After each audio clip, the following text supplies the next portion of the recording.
Mine eyes have seen the glory of the coming of the Lord. You have thousands of soldiers on both sides who are maimed. It's just heartbreaking to think about these children. You could go up in a balloon, overfly the enemy position, look down, gather intelligence. Civil War participants living and breathing in action. That's awesome. Is marching on. I love the title of Discovering the Civil War because it's little known facts and it's allowing the visitor to uncover these elements through documents. Documents give facts that are moving, outrageous, infuriating.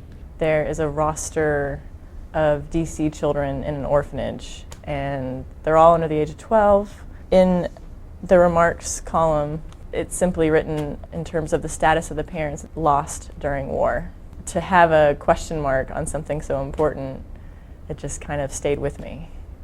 What we came across were some letters in which government contractors were accused of using 15% wool and 85% of this filler material. Shoddy should have been 85% wool, 15% shoddy, and so these blankets fell apart very easily. So the term shoddy all of a sudden becomes synonymous with poor quality. You're starting to see here with the Civil War the birth of some of today's more modern intelligence branches, what today would be called imagery intelligence, with the advent of ballooning and overhead observation. We have a great example in the exhibition of a colonel who created a map from his experience 2 days aloft. One of the points we wanted to make in the exhibit was that slaves acted on their own to secure their freedom. There is a letter from a black Union soldier who is writing to his wife's owner, and he wants his child back. The longer you keep my child from me,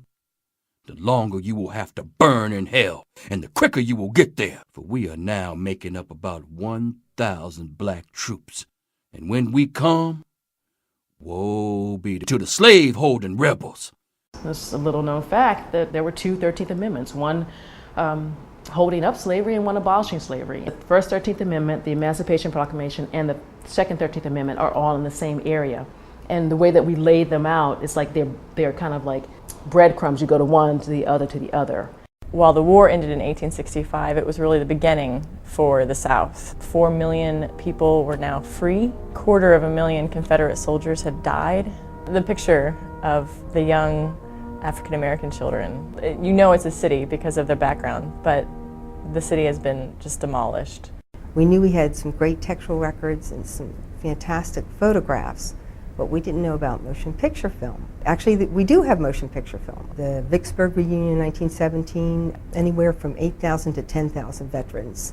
Over 1,800 attended the Gettysburg reunion in 1938, and behind them you'd see automobiles going down the street.